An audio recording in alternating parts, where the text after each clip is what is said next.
ایک لڑکی بس میں سفر کر رہی تھی۔ تھوڑے فاصلے پر بیٹھا ایک نوجوان اسے مسلسل گھورے جا رہا تھا۔ وہ لڑکی ساتھ والی سیٹ پر بیٹھی ہوئی ایک بزرگ عورت سے مخاطب ہو کر بولی، "یہ بے حیا مرد مجھے پچھلے آدھے گھنٹے سے آنکھیں پھاڑ پھاڑ کر مسلسل گھورے جا رہا ہے۔"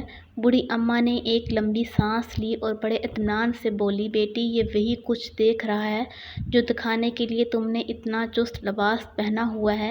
اسلام میں اگر مرد کی نظریں جھکا کر چلنے کا حکم ہے تو عورت کو بھی اسلام کے مطابق ہی لباس پہننا چاہیے، جیسا کہ اسلام میں عورت کے لباس کے بارے میں حکم ہے کہ عورت ایسا لباس پہنے جو اتنا چھوٹا، باریک یا چست نہ ہو کہ جسم کے چند اعضاء کو چھپانا واجب ہے، وہ یا ان کی ساکھ ظاہر ہو رہی ہے۔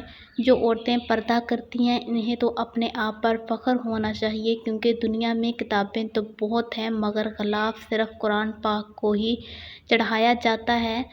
دنیا میں عمارتیں بھی بہت ساری ہیں لیکن صرف خانہ کعبہ کو ہی ڈھانپا جاتا ہے۔ اسی طرح دنیا میں بے شمار خواتین موجود ہیں لیکن پردہ صرف مسلمان خواتین ہی کرتی ہیں۔ اسلام میں وہ واحد دین ہے جو خواتین کو پردے میں رکھنے کا حکم دیتا ہے، کیونکہ قیمتی چیز ہمیشہ چھپا کر ہی رکھی جاتی ہے۔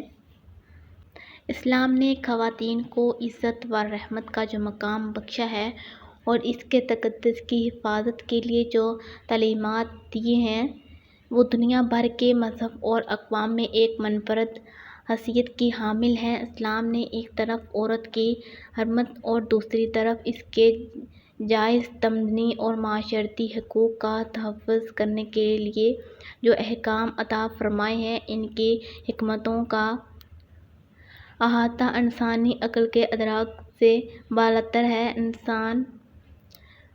عورت اسی عزت کے تحفظ کے ساتھ تمام ضروری تمدنی حقوق رکھنے کے باوجود تلاش معاش میں ماری ماری پھرنے کے لیے نہیں بلکہ گھر کی ملکہ بننے کے لیے پیدا ہوئی ہے۔ اس لیے شریعت نے اس کی عمر کے کسی مرحلے میں فکر معاش کا بوجھ اس کی گردن پر نہیں ڈالا۔ خال صورتیں تو منتشر ہیں لیکن عام حالات میں شادی سے پہلے اس کے معاش کی ذمہ داری باپ پر اور شادی کے بعد شوہر یا اولاد پر ڈالی گئی ہے۔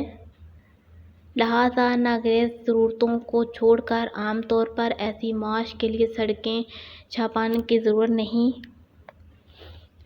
چنانچہ اس کی عزت و آبرو اور اس کی حرمت تقدس کو سلامت رکھنے کے لیے حکم یہ دیا گیا ہے کہ تم اپنے گھروں میں قرار سے رہو اور پچھلی جاہلیت کی طرح بناؤ سنگار کر کے باہر نہ پھرا کرو۔